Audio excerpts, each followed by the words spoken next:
Assalamu alaikum. My name is Dr. Debbie Al-Muntasir.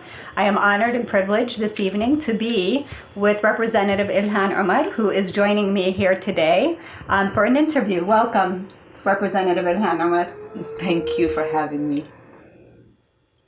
We'd like to ask you a few questions. The first question is, how can American Muslims play maximum involvement in mainstream politics? That's a really good question. There are, I think, three ways that they can play a role in American mainstream politics. One is to run for office themselves, just like I did and many others have done previously. You know, we have two congressmen who are American Muslims currently serving our country. And so that is the first step, and for our communities to support and encourage people to run themselves.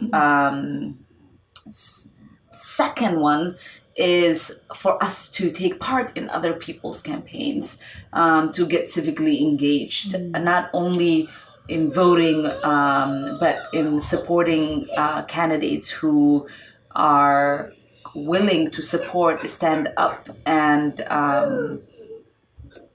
and be involved in our communities and see our communities as partners, support those candidates for office.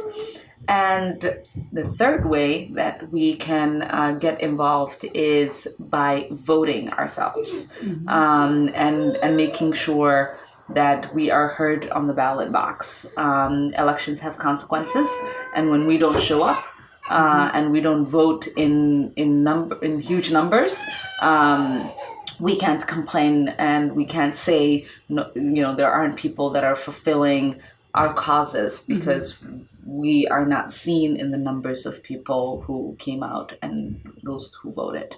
So it is important that we are visible in voting, that we are visible in helping candidates, and that we are visible in running ourselves. Absolutely. Thank you. The next question I'm going to ask you is, how can we inspire our youth for more involvement in U.S. politics?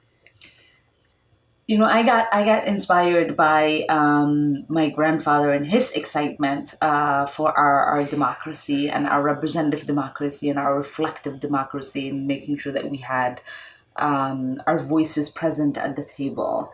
I took him to go vote when I was 14, and I think it is really important for parents and grandparents to make it a family tradition to vote together, to encourage young kids to come along, and then to also encourage them to volunteer and support either a voter registration drive or a candidate or an issue campaign.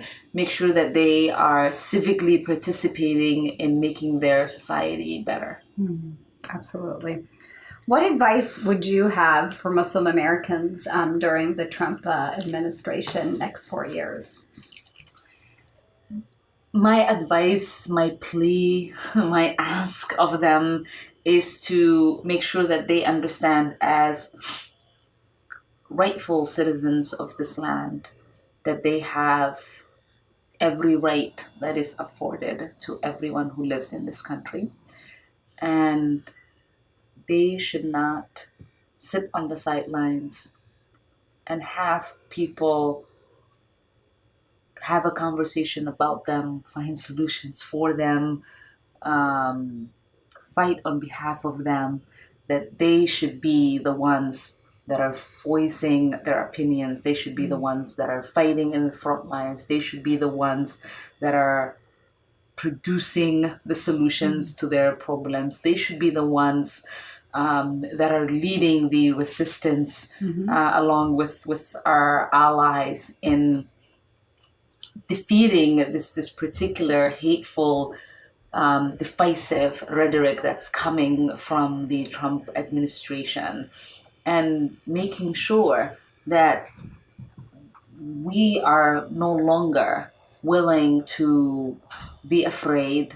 We're no longer are going to be silenced. We're no longer going to be passive, and we are ready to lead. We are ready to take our rightful place in society and make sure that people understand that as taxpayers, as voters, as property owners, as business owners, as employers,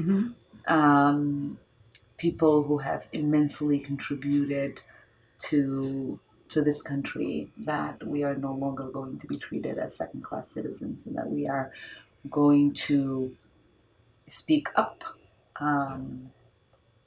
and defend our rights under our Constitution. Wonderful. Thank you so much, Representative Ilhan Omar. It's a pleasure to speak to you and to hear your words of wisdom. Thank you so much. Thank you so much. Thank you all for tuning in. Assalamu alaikum.